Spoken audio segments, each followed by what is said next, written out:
Hello and welcome to the very first edition of Architecture for Kids podcast. I'm your host, António Capelão. I'm a trained architect, an architectural educator and founding director of award-winning Architecture for Kids CIC. In this podcast, I'm going to talk to practitioners and creatives that share the same passion as I do, to inspire and to engage children and young people to shape their built environment and the creative industries. The podcast is brought to you in collaboration with the Built Environment Trust, the Thornton Education Trust, and the Welsh School of Architecture, Cardiff University.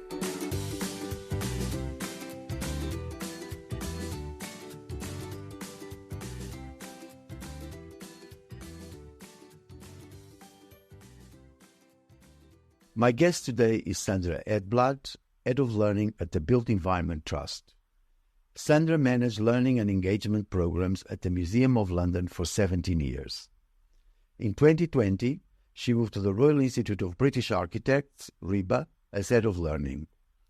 She worked closely with the team delivering a national schools program, events for children, families, older adults at risk of social isolation, and younger people looking for a career in architecture. A new role as Head of Learning at the Built Environment Trust, she's setting up a learning program exploring the impact the built environment has on our daily lives and well-being. Sandra, thank you very much for coming to talk to me today, and I'm very much looking forward to our conversation. Hello, Antonio. Hi, I'm Sandra Hedblad, and I'm Head of Learning at the Built Environment Trust. Perhaps we could start by talking about your interest in the podcast and why did you accept my invitation to be a collaborator on this project? Of course, it didn't take me long to accept, did it? I was quite happy to get in there straight away. And I'm so pleased because the list is fantastic and it kind of proved what both you and I thought. And the reason we wanted to do it is because there's so many fantastic people out there working with children and young people around the built environment. And I think everybody deserves to be heard. And it's going to be really fantastic just to kind of have one place where we can hear everybody's work that they have been doing. First things I would like to ask you is what was your favorite subject at school? And what were you good at school when you were studying? Right. I was quite good and I really liked maths, but my best subject was probably PE because I find it very hard to sit still. So moving and learning when moving and being active was definitely my favourite part. So not the academic subjects, but yeah, PE was my best one. So with your favourite subjects and what were you interested? Did anything help you through your academic career, or even to your professional? Did it lead up to who you are now as a professional, or not really? Probably not so much. So I would say my career is sort of a combination of my two parents' interests. So my mum was a nursery teacher, and she is really interested in how people learn and how to support child development and that sort of thing. And my dad had an incredible interest in everything that had to do with the world. So his favourite subject was history. And I don't think he'd ever thought about the built environment, but I'm sure it's something he would have loved had he thought about it. So I would say where I've kind of ended up is a combination of the two things that my parents felt quite passionate about. In terms of academically, I always did enough to get to the next step. I was never very studious, but I made sure that I kind of got to go to university or went to the next part in Sweden. I grew up in Sweden. We went to something called gymnasium after high school. So just do enough and be lots of active and be outside, but get where you want to be without having straight A's. So did you have a clear idea of what you wanted to be or wanted to do when you were growing up? Totally not. I wanted to be a postman because in Sweden, postmen have really, really big, interesting yellow bicycles. And I was really jealous and I wanted this big yellow bicycle. And also they start early in the morning and I'm a morning person and then they finish at 3. So I thought that was the best job ever. You get to run up and down the stairs, cycle on your bicycle, and you finish work by 3, and then you can be outside and play.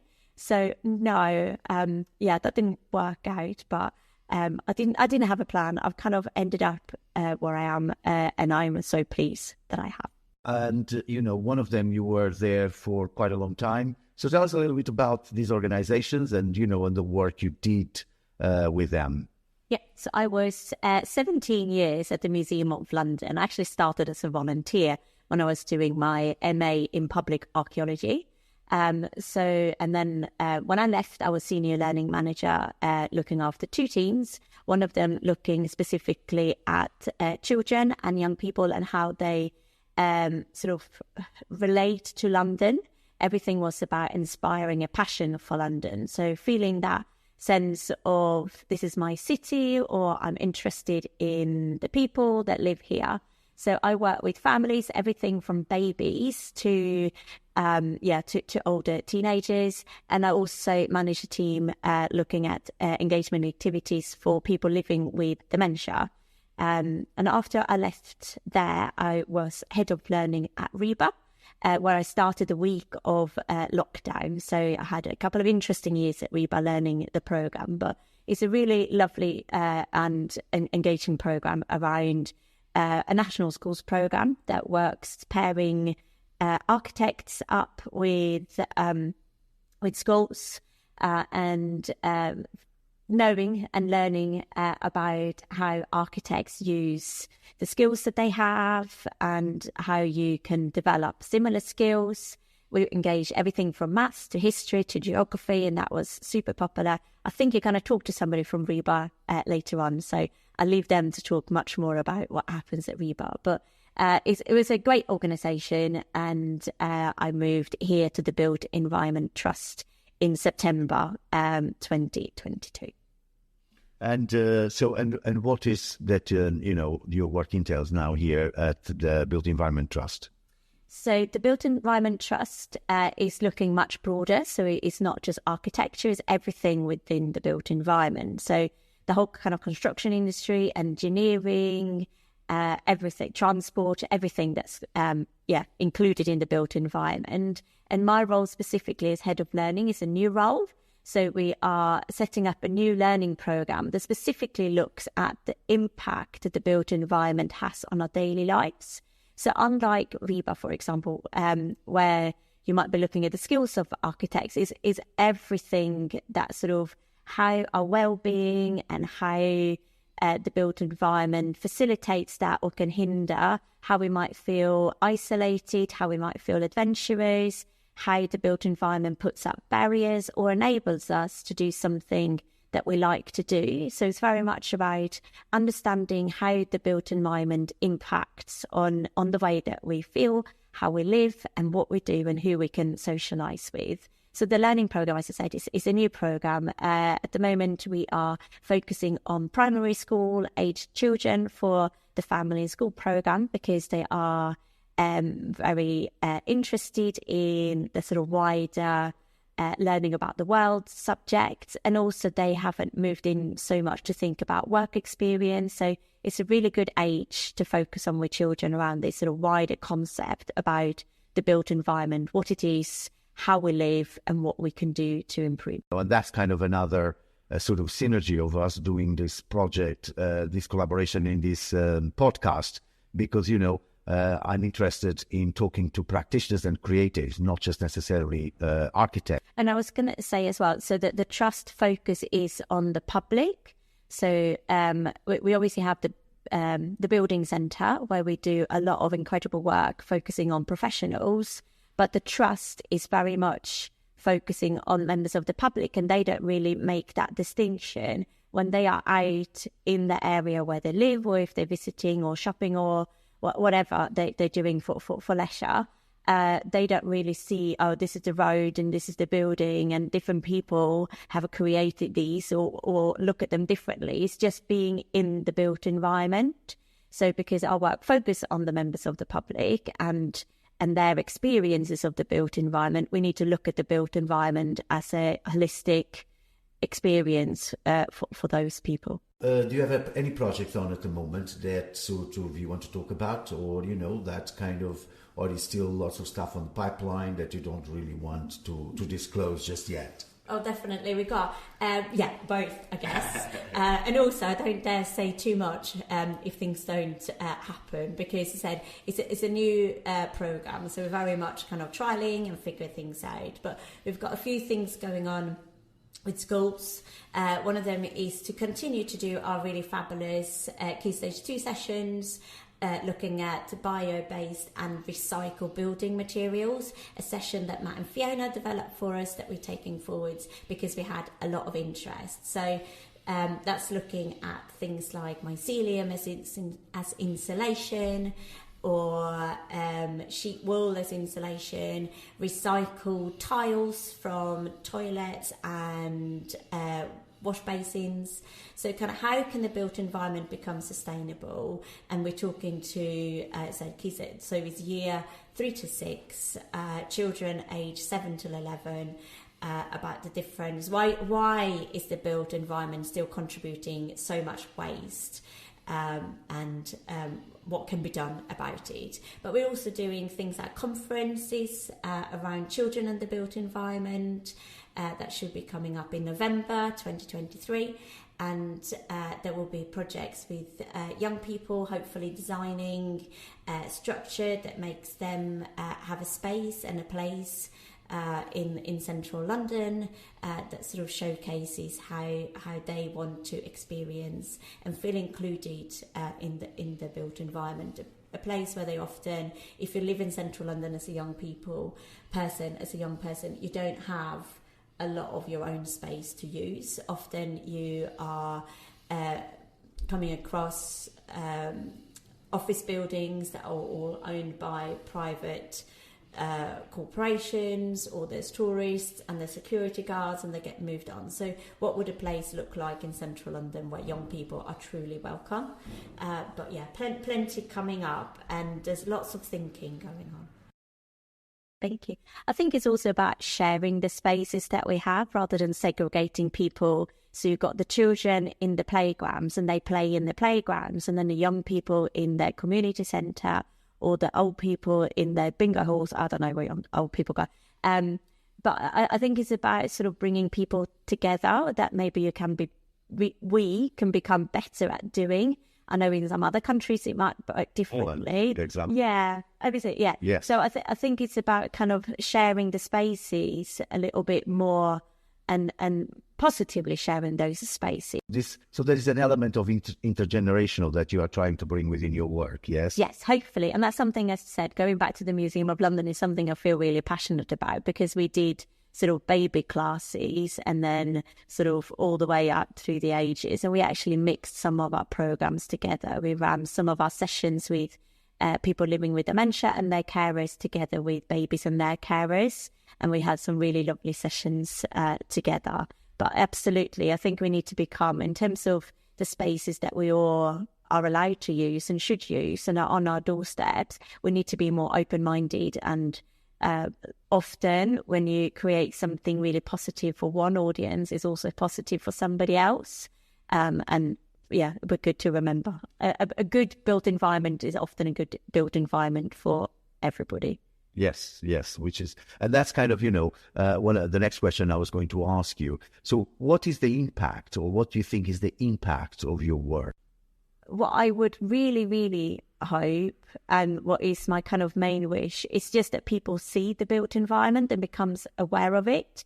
And I think that's the kind of one of the key things with the programme, is just making people mindful that the fact and knowledgeable around that the built environment has an impact. We often feel like quite passive users, and I entirely include myself in these things. We don't often consider and think about the route that we take into work, or how does that mean that I turn up at work feeling, or how does I look when I might be moving, whether I like a space, and I might look at the kind of amount of light that a new flat or house has got, but really kind of look around us and see that every day the built environment has an impact on me. So I hope that our programme eventually will create a number of informed citizens, whether they are 5 or 105, that they then look at the built environment differently and say, this has an impact, just like food. I think everybody's quite aware that what you put in your body has an impact on how you feel, how healthy you are, how strong you are, and that sort of thing. We know that eating well and doing exercise is good for our minds and good for our bodies, but I don't think there is a lot of awareness and appreciation out there across the field. And I say I sort of include myself slightly in this as well, about the built environment having that same impact.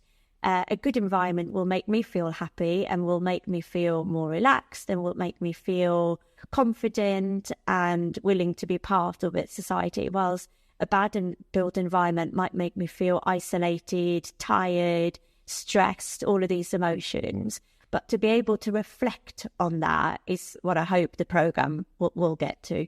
So. Yeah. Well, as you know, if we think about in terms of architecture, for instance, spatially speaking, the space in which you inhabit or work or you experience has such a profound impact on yourself. It changes your mood, either for good or better, depending on the way that some of the walls are sort of set up, or in terms of lighting. I mean, there's so many factors. So bringing that to the wider scope, I think it's quite challenging, I suppose, as well. Yeah, I think so, but really rewarding. And I've started to have a few conversations with people, because obviously I'm not originally from sort of a built environment background. So I've started having quite a few conversations with people who, just like me, haven't had that as a background. And it's really fascinating when you come to that moment and they go, oh, so you say that the fact that my daughter's playground at school is really badly designed and not very engaging has an impact on how the children are behaving, and the fact that there might be bullying or there might not be a lot of kind of cross-playing and some children are feeling a bit isolated. We've been looking at this from a wrong perspective. We've had anti-bullying training and all these things, but we haven't actually looked at the playground and if there were other play opportunities within this field.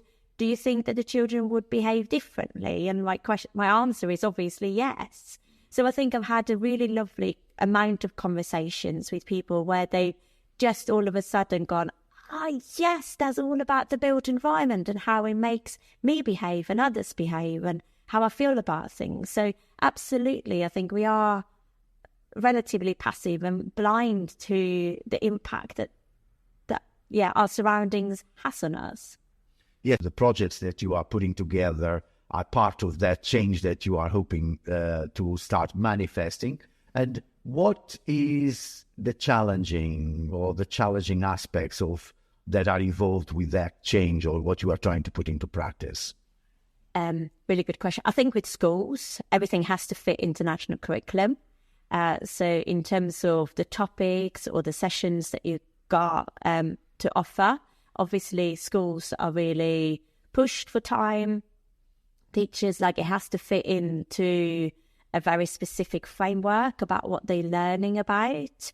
So we talked a lot about kind of individual impact and how it makes sort of us feel as individuals. But the other side is also how the built environment impacts on the planet, looks at that kind of global sense as well. So when you say sustainability is a big interest in schools at the moment, is this primary schools, high schools, or schools in general? And what are they looking at? Is it in terms of materiality or in terms of social aspects? What is the main sort of prominent interest within sustainability? You're right. I think yes. For me, it's mainly primary because that's sort of my age group that I tend to predominantly focus on. But it's a big thing across young people, and we know that young people are really passionate about the environment and kind of having a better world for them for themselves in the future. What aspect of sustainability is stronger? Is the social, or is the materiality, or any other? Yeah, probably a combination of both. And again, I was talking with some schools around often sort of saved animals, or the rise in temperature is not very good, but it's quite uncommon with the ones I've come across that they're looking at what it is that causes those things. So, for example, how the built environment contributes a large amount of carbon dioxide, how it creates a huge percentage, and I've heard somewhere that is 62% of UK waste is produced by the construction industry. And then obviously there's a lot of ways to stick ideas about new materials that we would never have thought of. And I think we'd be surprised in 20, 30 years' time when these incredible, creative and imaginative 5-7-year-olds have come up with new ideas for how you can build a house. So kind of harbour some of that enthusiasm and imagination. And that is also one of the reasons why, you and I were so excited about doing this podcast, is, to kind of share the experience and what we're doing with young people and their enthusiasm, and, and sort of support them in their voices. So I think, hopefully, what we're doing here also with this podcast, it might, add to the changes that you are sort of envisioned and want to put in place. I hope so. And I hope we'll keep on growing the podcast with more and more people coming forward and telling us about all the fantastic things that they've done. And one of the things that would be lovely would be to hear from some of the young people and some members of the public. And we're hoping to maybe include that later on going forward as well. Yes, absolutely. I mean, just sort of to give you a little bit of an idea of how we're moving forward, or the plan is that we're looking at professional practitioners and creatives to begin with, and then we're kind of going to move to talk to young people and see what they're doing and their interest. Not just people that is participating in some of the projects that the various people are having placed or have worked so far, but even perhaps some of the kids that have never actually participated. And this is sort of another question I would like to ask you. How easy it is to actually work with young people and, and get sort of a project going? Now, what are the challenges, and, what is the best way to actually sort of work on a project like that, or to set it up rather? Oh, good question. And I'm sure you will have lots of really good answers if you continue to ask the same question to all the other podcast interviewees. I think coming with something that they feel passionate about already, rather than saying, do you care about the built environment, where they might not really know what we mean by the built environment, but it might be something, so that the starting point has to be something that they are already passionate and already care about. And obviously I've had the pleasure of working with partners such as Coram Fields Community Youth Centre, and they're really good. So finding your right partners and the young people that you find there, or the schools. I think it's the same. Like, I know you've got some teachers talking to later, and those fantastic teachers that are feeling that they really does make a difference to the children's life, and they can look beyond the national curriculum sometimes and see how a wider learning still is, and obviously making things really engaging. Sometimes people want to know about the topic, and that what drives them, and sometimes they don't want to know about the experience. So, and you always work with schools, so you don't sort of set up groups independent of schools, or do you? We do have sort of family days, and in the summer we'll be running some workshops for young people, and that will just be individual young people that have come from anywhere. And we will sort of reach out and try to entice as many young people as possible to participate in those hands-on workshops. So yeah, they will come individually on their own. And I suppose, one of the questions as well that I would like to ask you is, in all, in your professional sort of years of experience, what has changed, and what have you seen? Has things changed dramatically, slowly, and has then been an accentuated change? And have things changes at all since you've started working with learning? What has changed? I think people are more mindful about the things that they participate in, but also quite protective of their leisure time and quite choose the things that they know that they've got an interest in, that they feel passionate about. I mean, we're very incredibly fortunate to live in London, where there is absolutely an array of beautiful and exciting things going on, often for free if you look around. So I think what's changed is that the offer is bigger. Obviously, I think there's a bigger focus on like early years as well, which is nothing that we haven't started that work yet at the Trust. But I think that appreciation of kind of learning happens even from a very early age, and that learning isn't just about facts, figures, and kind of knowledge and how to do something. Learning is also something that you do about yourself, or you learn about others, or you can learn a behaviour or like attitude. And so I would say some of the learning definitely changed in that sense. Where people find out, like obviously we got the whole sort of digital and online, which when I started wasn't really a thing.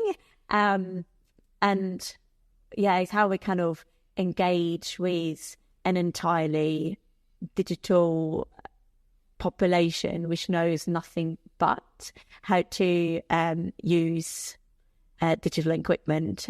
So I think that the digital side is also very kind of new and exciting things that I need to know more about. But how do we use that when we come into contact with young people to the best ability? And I say young people, but I mean everything from like children to young adults. I think that this change has happened sort of more dramatically in the last sort of 5 or 6 years. I sort of speeding up. Yes. Sandra, just before we, another question that I have for you, and perhaps as we coming closer will be the last one.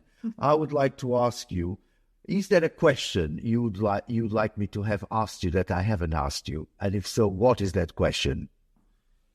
Oh, I think you've got some very, very, very good questions, and I'm looking at some notes. But no, I think we've covered quite a lot. I would like to come back. Sandra, just before you go, I would like to ask you if someone wants to contact you to find out more about the projects that you're doing, and if they want to participate in the projects that you're doing with children, young people, and all the various projects you're doing here at the Built Environment Trust. The best thing to do is to go to the Building Centre's website. In the About Us section, you will find a lovely picture of me, and you will find my email address and my phone number. Building Centre, yeah, both Twitter and obviously me personally, I'm on LinkedIn if you want to find me there. I'd like to do that as well. That's Sandra Hedblad. Thank you so much for having me. I've enjoyed that. And yeah, do get in touch. Thank you very much to my guest today, to all the listeners, and please subscribe to Architecture for Kids podcast and leave your rating and a review. Recommend us to your friends and family. And to find out more about it, visit our websites: antoniocaplan-portfolio.co.uk, buildingcentre.co.uk, thorntoneducationtrust.org, cardiff.ac.uk, and follow us on Instagram, Arch for Kids CIC, Twitter, Ant Kaplan, LinkedIn, Ant Kaplan, CAPELAO. And please join me again next week for another episode of Architecture for Kids podcast, brought to you in collaboration with the Built Environment Trust, the Thornton Education Trust, and the Welsh School of Architecture, Cardiff University.